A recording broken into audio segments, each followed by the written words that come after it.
Soon after meeting us, we ran a crowdfunding campaign for him. And within 3 months of fitting him with the final finished device, he was able to catch a matchbox, take out a matchstick, and light it. We were able to raise half of the money through crowdfunding.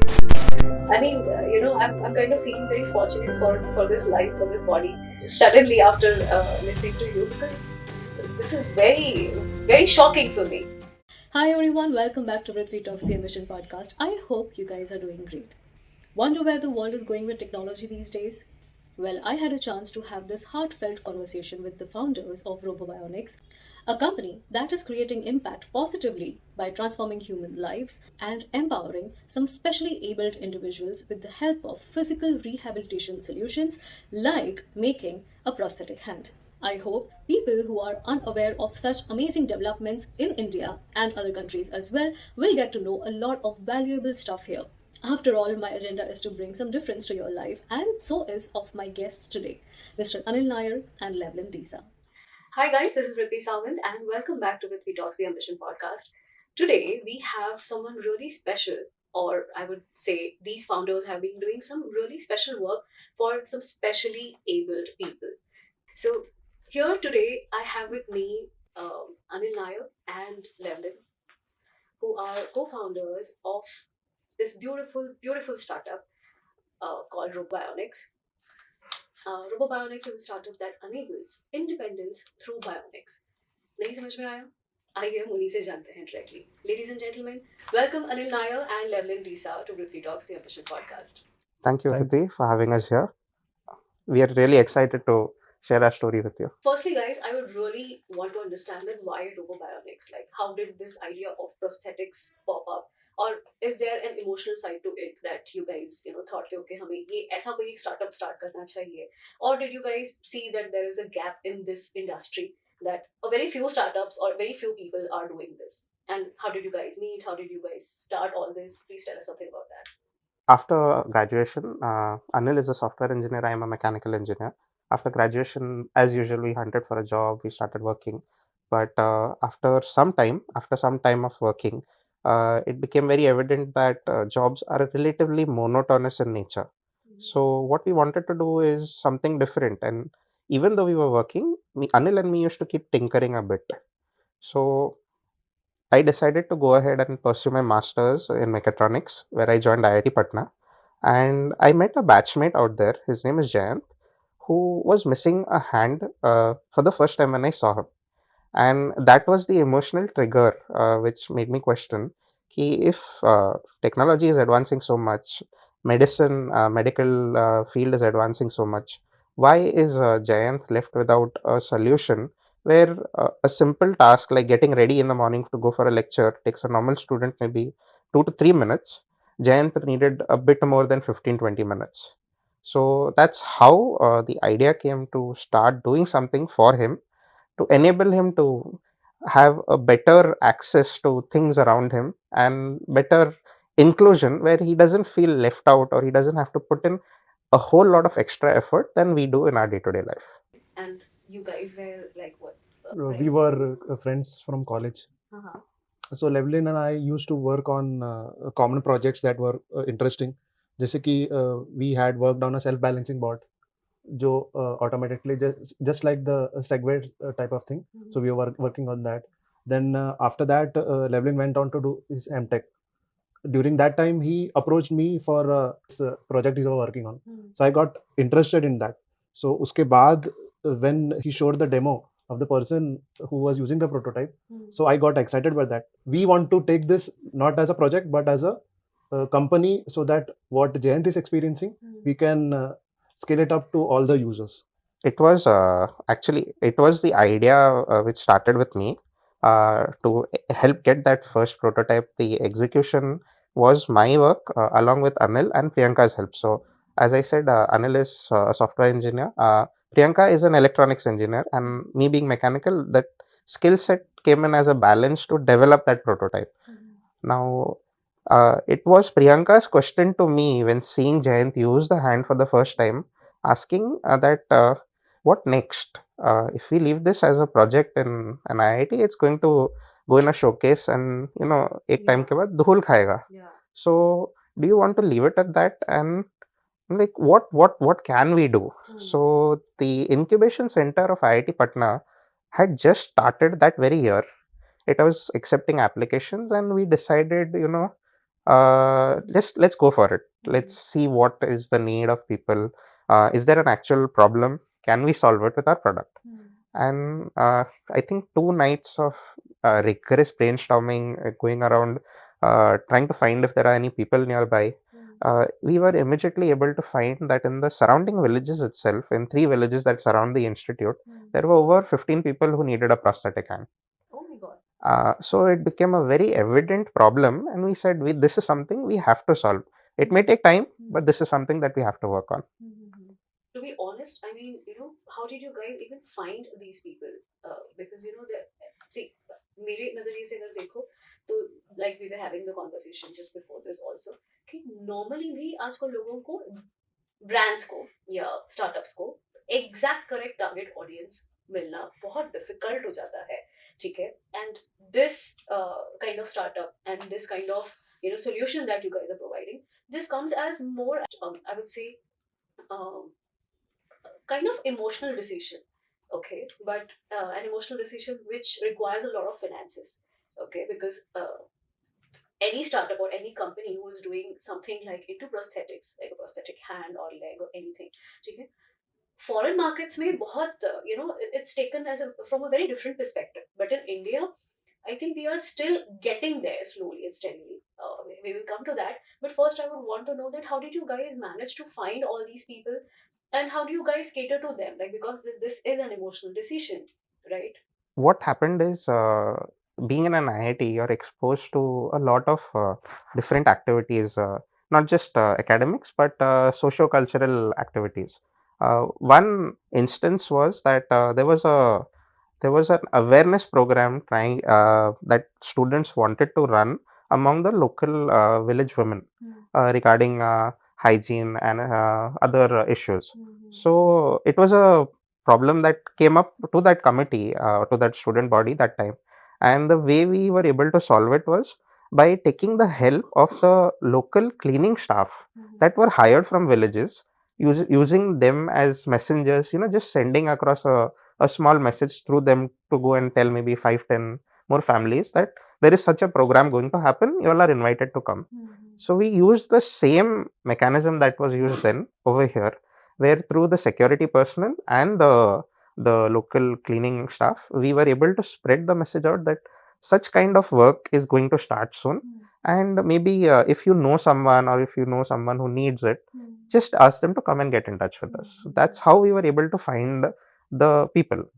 Yes, it was a very emotional journey, because when you listen to one story about how the person went through a lot of emotional trauma, how they were able to come out of it, some families supported, some didn't, some lost their jobs, some were still searching for an alternate source of income. So looking at that pain of each of those people, I think we as a team and individually bonded over it and decided that this is something we have to solve. Come what may, if someone else is willing to help us or not, we'll find a way. So that's how the whole thing started.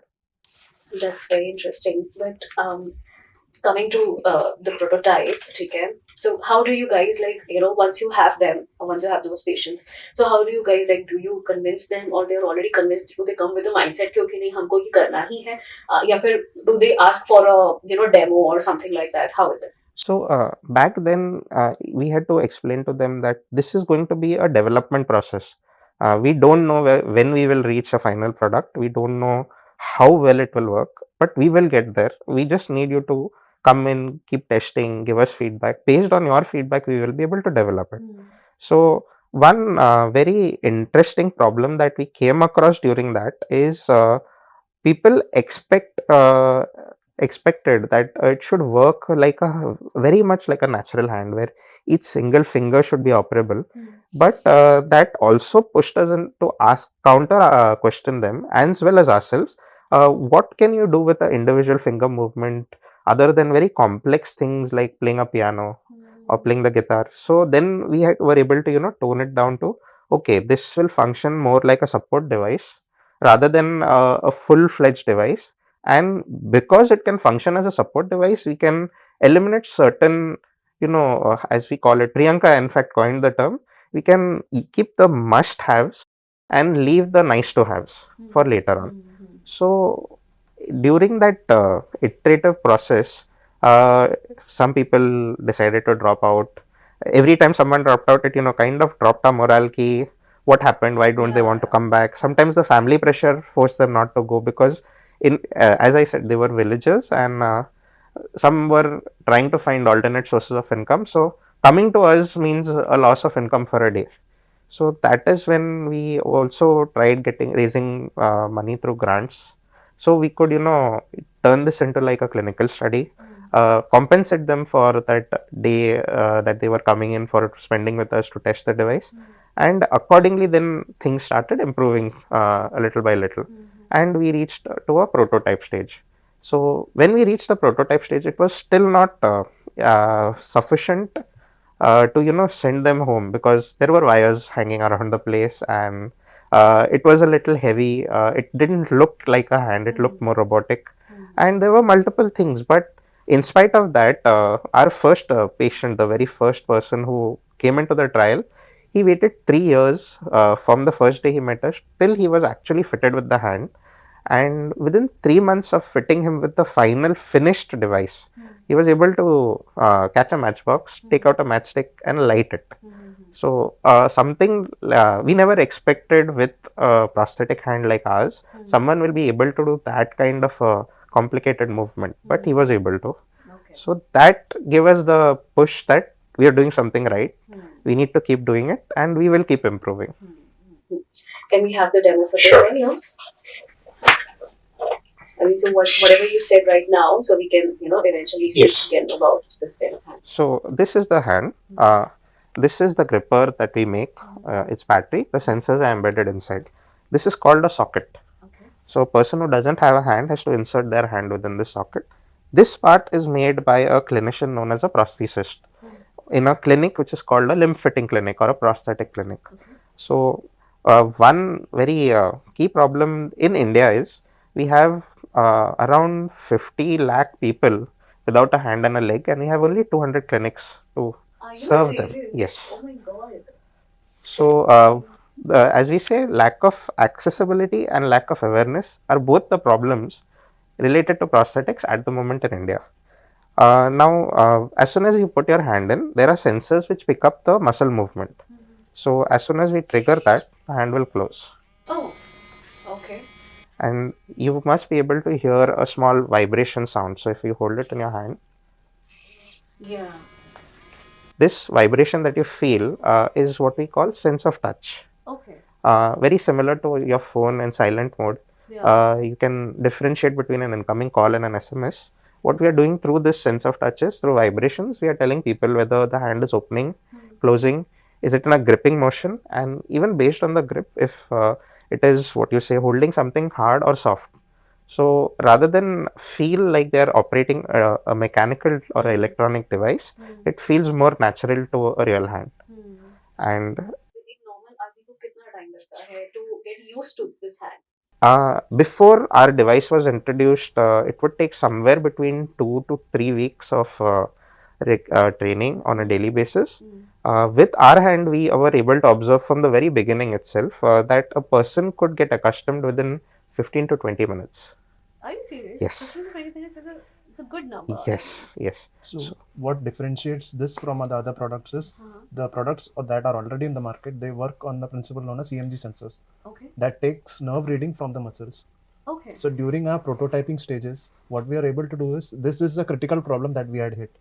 Ki, patients who have stump cut for 10 or more years are unable to use the EMG sensors. So what we did is we developed our own sensors. We call it MMG sensors, mechanomyogram sensors, that works on pressure displacement. Okay. So आपके muscle movement को वो पकड़ता है, then it triggers the hand. So prototype के time हमें लगा कि ये एक important characteristic है लोगों को जल्दी adapt करने के लिए, क्योंकि EMG सेंसर्स के लिए 2 to 3 वीक्स का ट्रेनिंग लगता है, कंपेयर टू आवर्स 30 मिनट्स का ट्रेनिंग के अंदर लोग यूज़ करना सीख जाते हैं. सो 3 वीक्स वेट करना एक यूज़र के लिए काफ़ी फ्रस्ट्रेटिंग होता है. तो ये उसी दिन जहाँ पे हम उनको देते हाथ, उसी दिन वो लोग यूज़ कर सकते हैं. तो that is a critical factor that our products differentiate from the competitors that are in the market. As Anil was explaining about MMG, the difference, one more difference it creates is the patient expects something close to a natural hand. Now, in prosthetics that are generally available, you need to think that I have to close the hand and it will close it for a small degree. You need to think again, so that the number of times you have to think is purely dependent on instinct or training. If you do it excess, the grip can crush the object, or if you do it less, it can have an inadequate grip. When you go to pick it up, it will drop it. What we did is, to keep it as natural as possible, you need to think of just operating a doorbell. Typically, when the hand is operated, we think about just going to an object and picking it up. So just we think about closing our hands. We don't decide individually which finger has to be utilized. So in this hand, if I put my hand here and trigger it, the hand will close accordingly, take the shape and stop on its own. You give it another object, you give it a small object or a large object, it accordingly adapts to the shape and the necessary grip strength naturally, very much like a real hand. So because of these tiny intuition based feelings that we induce back to the user, they feel that they are utilizing it like a real hand rather than like a prosthetic machine. So that gives them a better acceptance rate for our hand. There is this one important question which I really want you guys to answer. Since you guys said that Jayant was your friend, ठीक है, उसको देख के you felt like this is something which we can feel his pain. Yeah. So that is exactly why you decided कि okay, what, we will work for this and that and ये वो सब. ऐसी कोई story of a patient which has really triggered you deep down here, ऐसा कुछ जो आप share करना चाहेंगे, जो जिसकी story सुनते ही आपको लगा कि यार नहीं ये बहुत ही गलत हो रहा है. I think both of us will have maybe different stories, so I'll tell mine first. We have not yet fitted him. His name is Melvin. He resides in Vasai itself. We met him around 6 months ago, and his story was very heart-wrenching. So he lost his hand in 2016 by falling off the train. Train से गिरने के बाद, because it was the night time, no one was available, no one saw him. For a few hours he was lying on the track bleeding. Finally, when the police identified him, he was rushed to hospital, and we got to know that what he mentioned is he was unconscious the whole time. So doctors didn't know, without consent were not able to proceed. By the time the family was brought in, his hand was beyond beyond the point where it could be saved. So it was a choice that they leave his hand and lose him because of what we call as the toxin which a dead organ releases, or we had the option of cutting off his hand, amputating his hand and saving his life. So at a critical point, the family decided, let's go with the amputation. Saving him is much more important. But the whole thing did not stop there. So during this entire process, because it was a police case and government institutions involved, etc., the process was very long. COVID hit, he lost his job, and it was 7 years now, he was not able to gather himself back and come back to normal terms. Soon after meeting us, we ran a crowdfunding campaign for him using his story. We were able to raise half of the money through crowdfunding. We've been able to raise a little more through our what we call a corporate sponsor, and he himself is working on raising a small chunk of amount for himself. We've almost raised the entire amount needed, and in the new year, the first fitting that will be done is for him. So we believe because of that ray of hope, his family, in fact his mother, when she was telling us the story, there were tears in her eyes looking at the struggle. So for a normal person to think, you can just take a toothbrush, take a toothpaste and apply it.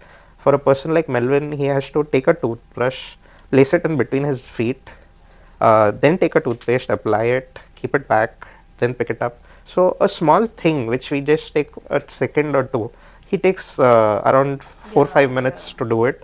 There's a different way of doing it.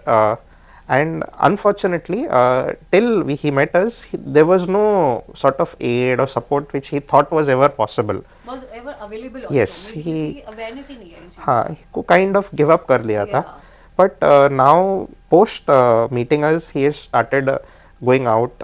He started preparing for getting a job once he's fitted, and he has that hope that once I have my hand fitted, I have a degree of independence, and with that independence, I can do a lot of things. So this is one story that reaffirmed me last year that what we are doing is something worth it, and people like him need to be helped in some way or the other. Yeah. You also have a story to share? So Lewellyn shared an emotional one. मेरा थोड़ा inspirational है. Okay. So Lewellyn mentioned a person, Vipin Kumar, the earliest user of our product. So he had lost his hand during an agricultural accident. Okay. So they have this कुट्टी machine. हाँ. So उसका हाथ फंस गया, हाथ cut गया. So after that he came to us, prototype test किया, फिर जब भी product fit किया, so then he started using our hand to teach English to the village people. So वो हमारा हाथ यूज़ करके स्केच बोर्ड पे लिख पाता था, लोगों को सिखा पाता था, बोर्ड साफ कर पाता था. So उसके बाद उन्होंने जो मैचस्टिक का वीडियो जो शेयर किया, उसके बाद मुझे कंफर्म हुआ कि नहीं, ये ऐसा लोगों को इंस्पायर करना, ये हमें करना, आगे करना ही चाहिए. So that was the inspiration point that I had. He was able to use our product to such extent that he is getting back to his feet and independently अपना काम कर पा रहा है. Taking it like a second chance to Yes. life. And they get so inspired that उनके second chance के साथ they start inspiring people around them. Yeah. So that creates a ripple effect, I believe, Yes. where today, 5 years ago, we would never hear about something known as inclusion. But today, even companies are pushing forth for it. There are better job opportunities Yeah. for them. There are better facilities available. Yes, the awareness part will catch up. Yes. But they do now look forward to a life where they don't feel left out. Yeah. But What I'm asking here is, do you guys think that the prosthetic industry as a whole is still not picking up in India जितना Western countries में काफी pickup हो चुका है? जैसे movies में भी हमेशा से यही दिखाया गया है, स्पेशली बॉलीवुड मूवीज में, कि अच्छा कुछ भी ऐसा अनफॉर्चुनेट अगर आपके साथ हो रहा है तो people run to US, to UK, to other countries, okay, क्योंकि वहां पे बेटर ट्रीटमेंट्स है when it comes to prosthetics. Okay, but why do you think is India lagging in terms of maybe awareness और maybe in terms of youth का ज्यादा interest नहीं है इन चीजों में, अपना टाइम, अपना एजुकेशन इन्वेस्ट करने का, और is the government not taking keen interest in these kind of startups? What is it that you guys think? We also thought in a very similar way that maybe the interest is not present. But what we noticed is not the problem with interest. When a product is manufactured in a first world country like USA or Germany, yes, it's high quality. It's really good. It's top notch in terms of technology. But the problem is the pricing is also of theirs. So when you bring a product from USA or Germany or even China, the high quality products come in at somewhere starting at $10,000. That's equivalent to 8.5 lakh rupees. Now the problem is people want to utilize it, but how does even the government shell out 8 lakh rupees on one person? In a place like USA, Germany, we have what is called insurance. We have disability insurance. That is, if you have a disability kind of an incident, the insurance covers for your treatment and rehabilitation. No, in abroad. Okay. In India, insurance is still something which is picking up. So when insurance reaches that level, we will have a similar penetration as them. In terms of awareness, yes, there is a problem which we can solve better by going telling worker level people, laborer level people that these are certain products that you can utilize. It's not the end of the road. It's not the end of the line. And one of the initiatives from the government recently is that they introduced a disability oriented policy, which is for the tune of around 2 lakh rupees in case a person has some sort of disability other than health. Okay. Now, with this, of course, you can't afford a 8 lakh rupee device, Yeah. but Grippy is a made in India device that comes somewhere in the tune of 2 to 2.5 lakhs to the end user. Okay. So, if we talk about utilizing that insurance, you can afford a product like Grippy, which is locally serviceable, can be deployed, be it a city or a village, and we can service it right up to the last mile in a remote village as well. We can get it picked up, we can get it rectified, and it's designed in such a way that you don't need a state of the art repairman. A local watch repair shop can do basic servicing if required, and that's how we think we can continue solving the problem. That's good. That's lovely. But what do you think is the requirement of these kind of products in India? Like, how do you scale it up? Or I would ask that how do you actually decide on the ratio? Yeah, आपका भी experience कैसे रहा है? From where do these patients majorly come from? Is it like India 1, India 2, India 3? How is it? So it's again depends. We have patients coming from India 1 that are mostly what we call road or rail related accidents. India 2 is the micro industry related accidents where production capacities are higher, but safety is not a matter of concern. Again, it's an awareness program that needs to be done at both ends, that the owners of such micro level industries need to have much more safer equipments, safer SOPs incorporated, so we have lower incidents, and awareness at the laborers end as well, that in case there is an incident, there are certain incentives that can help them back. There are patients from India 3 also, where it's mostly agricultural related incidents or electrocution. So, in case of agriculture, because the low level farmer is using basic outdated equipments that are not very safe, most of the accidents happen when doing those agricultural related works. So we have patients from the entire spectrum, and if we talk only about a hand amputation, in India we have somewhere in the tune of 16 to 20 lakh people. So that's a big number. Oh my god. That is based on our last census. So That's 10 years ago. so if we do the census again, that number is quite possible to be increased. Are you serious? Yes, and as per the World Health Organization report that came out in 2018, we have around 24,000 people that get added every year to this list. I mean, I'm kind of feeling very fortunate for this life, for this body, suddenly after listening to you, because this is very, very shocking for me.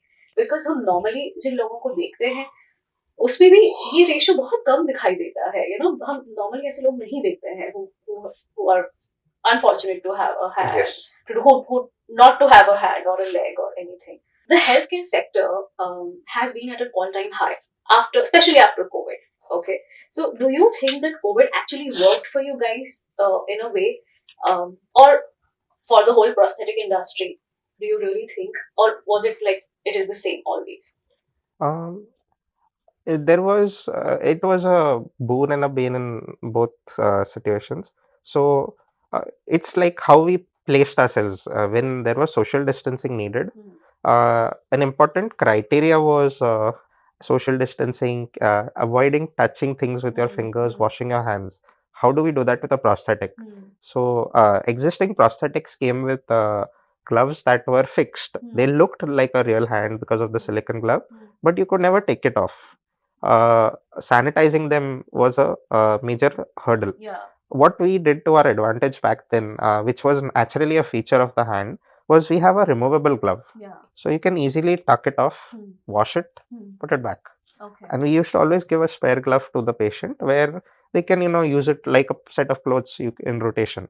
So this functioned as a help during COVID, where people were made aware of the sanitation procedures and how a prosthetic for them could be helpful, because it doesn't come in contact with the body directly.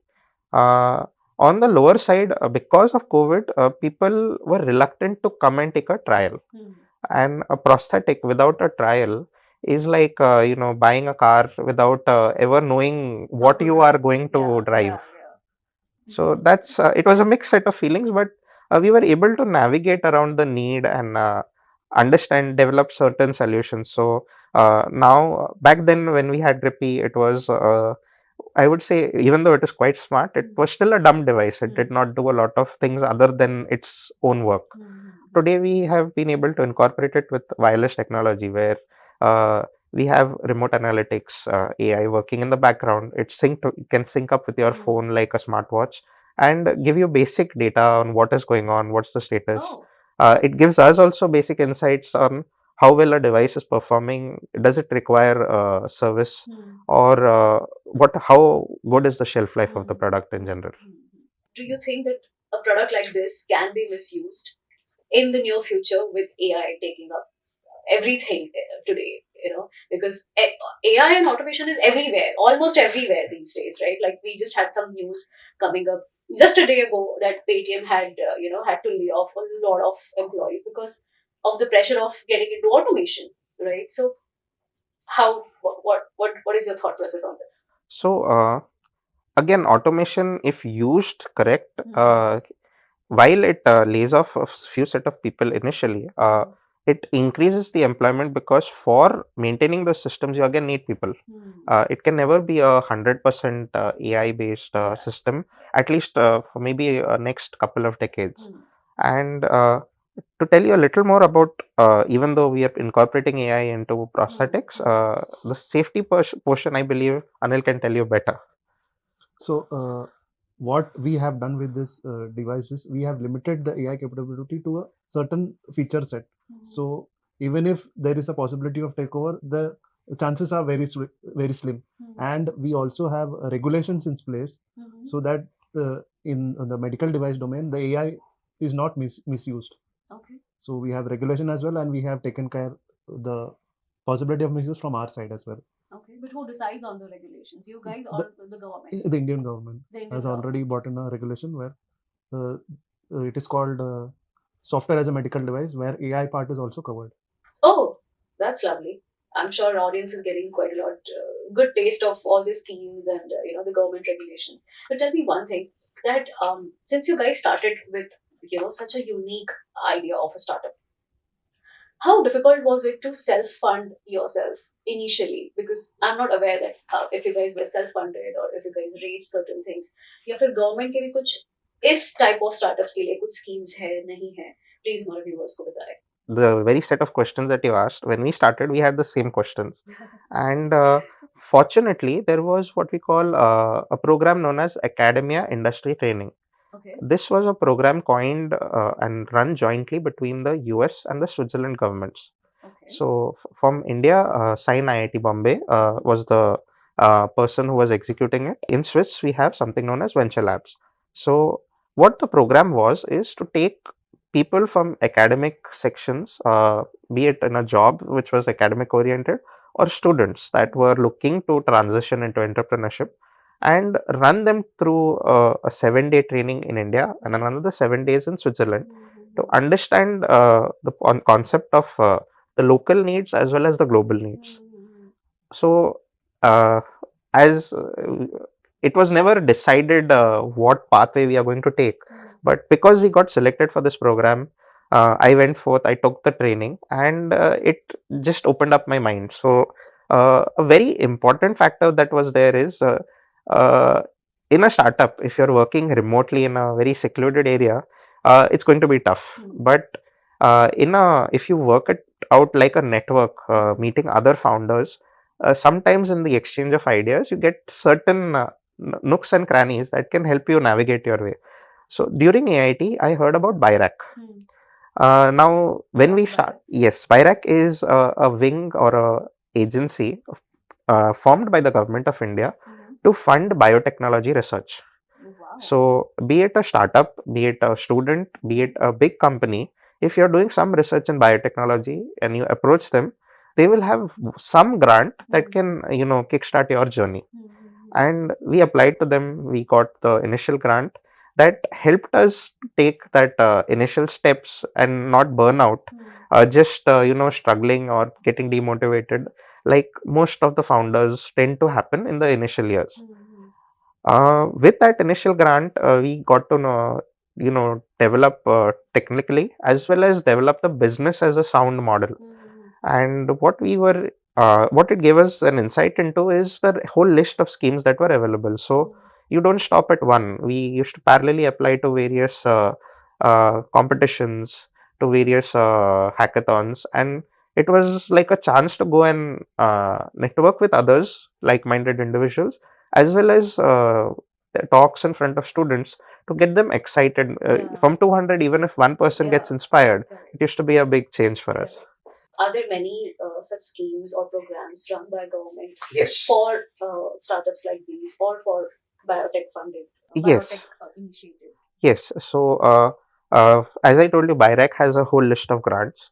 There are agencies like BIRAC. So, the Department of Science and Technology also has certain funds allocated. You have state governments that have their own startup schemes that also give funds. Some give funds, some give work orders. So, the Maharashtra Innovation Society doesn't give it to you as a grant, but gives it to you as a work order.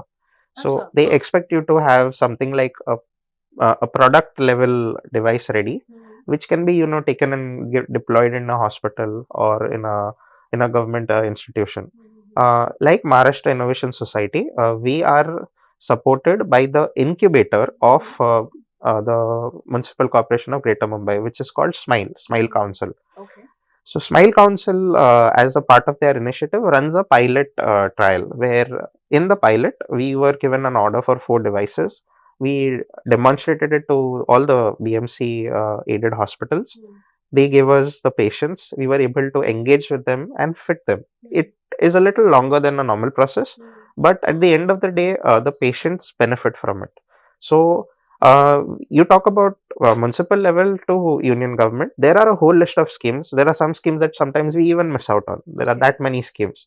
So schemes के बारे में पता कहाँ पे चलता है? So one important portal is Startup India.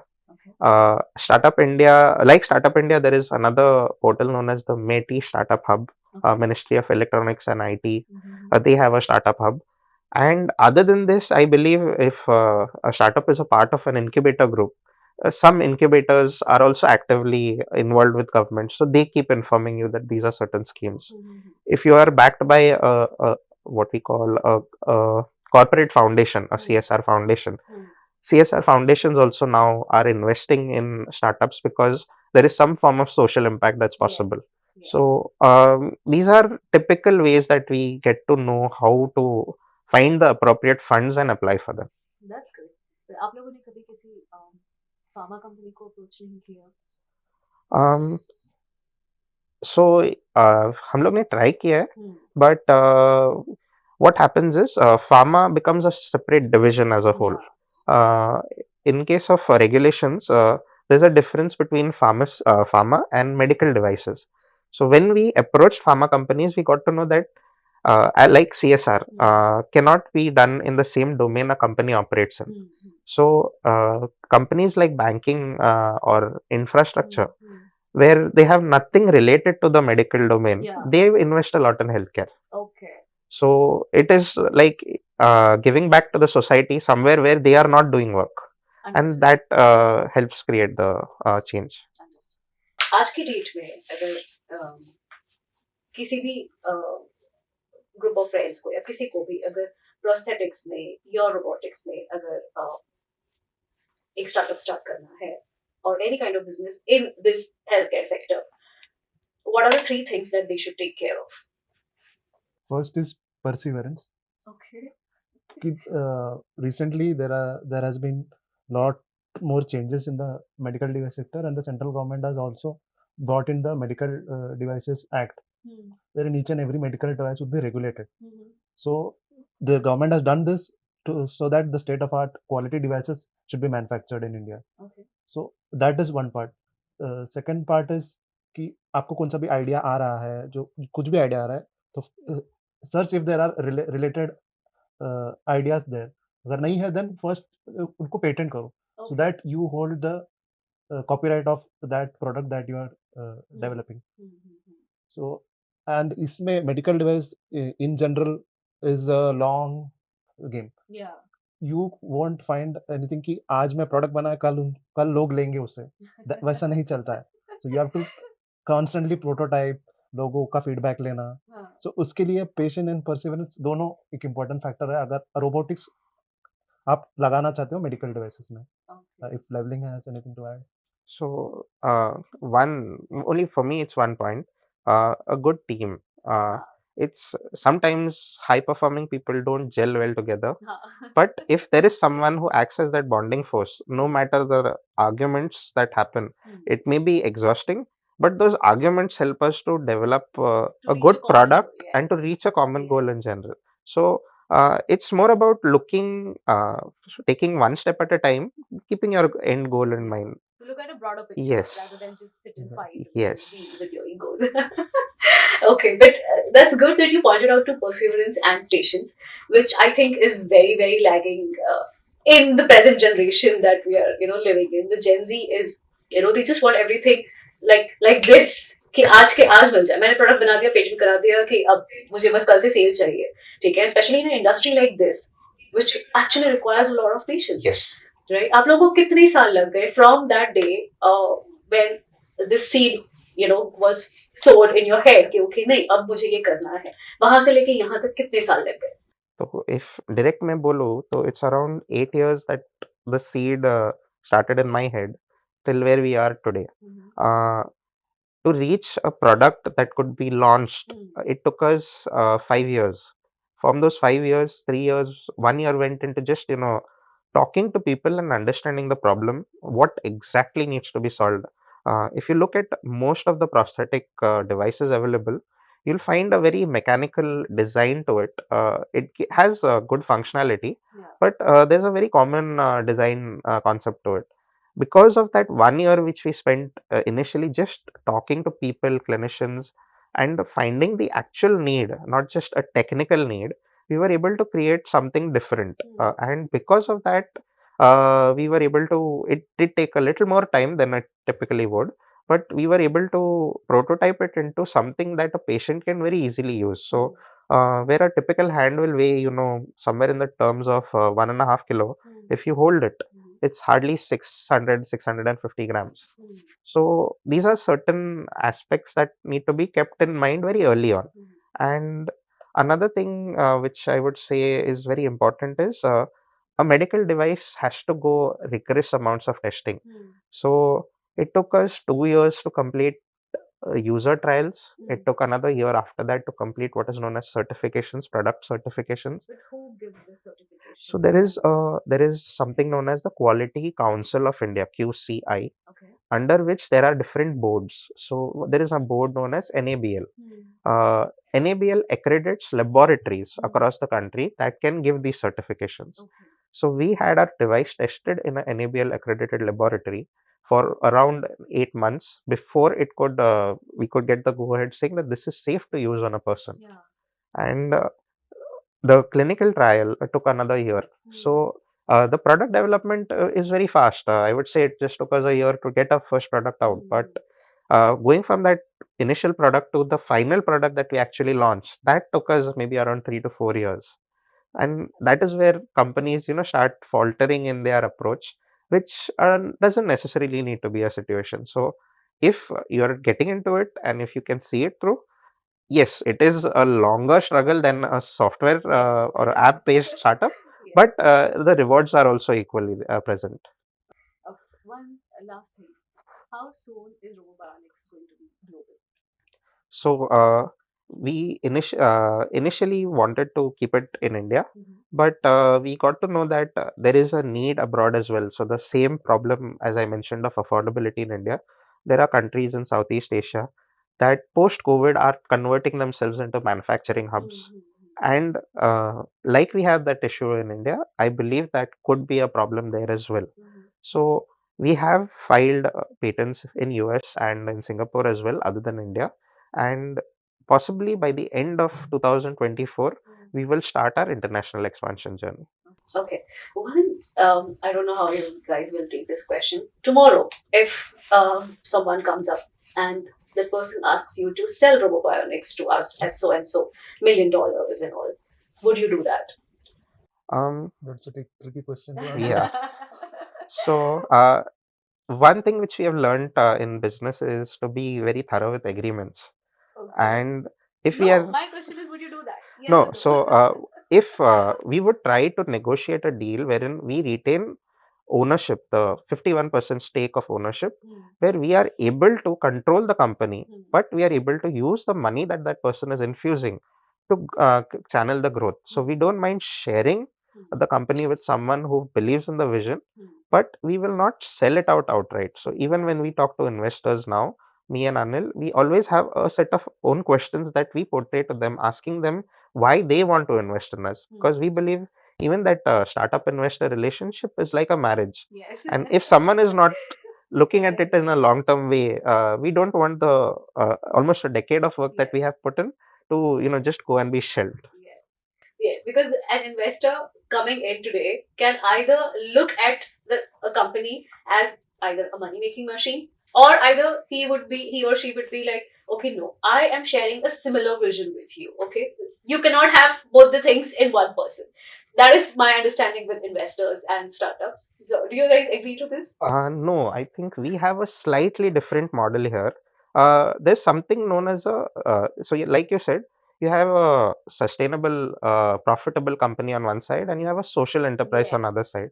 But in India today, we have a new domain coming up, which is called as a for-profit social enterprise. Okay. So while you are looking at profitability, because profitability in turn channels the innovation ahead, the social enterprise angle is also present, where we are looking at creating good and doing good using that same tech, irrespective of what or how the other external factors affect.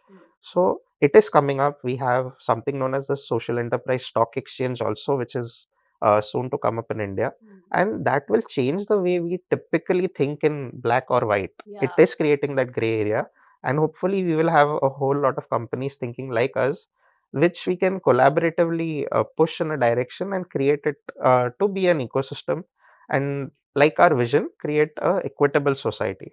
Equitable, I would like to add this, equitable and a proud made in India product or made in India company. Correct? Okay. So, when anyone asks you that, how proud are you to be called a made in India company? What is your first reaction to this? 2 years ago, we would, be questioning it, but today we are very proud to say so. Even our packaging very clearly says it, proudly made in India, because we believe India is the up and coming healthcare technology provider for the world, and we are glad to be a part of it, to contribute to it at that level. Yes, because the kind of industry that you guys are, I think it is hardly like 5% of the entire ecosystem. Okay, and I think you guys are doing a great job, and thank you so much for coming on my show and telling us about such wonderful things that you have shared. And for me, this episode has been very, very knowledgeable as well, because certain things that you told us or and the viewers, the audience also, इनमें से I'm sure, pretty sure कि इनमें से आधी चीजें लोगों को पता ही नहीं है, right? And this shows your perseverance, your patience, your days and nights of hard work that you guys have put in, in the research to get something like this out, and making a strong change in people's lives. So yeah, thank you so much. Thank you. Thank you very much. I hope you guys enjoyed the show. Yes, we did. It was wonderful talking to you. And through a show like yours and through the people who are your followers, I hope we will reach out to a lot of more people who will need it, and we can get in touch with them and help them out as best as we can. Definitely. And I would request all the audience, all the viewers, listeners, please do follow RoboBionics. And if you know anyone in your vicinity, in your contacts, in your knowing, that if that person requires anything in terms of prosthetics, please do make sure that you drop us an email, and we will help you connect with them as well. Oh, wait, have you subscribed to my channel yet?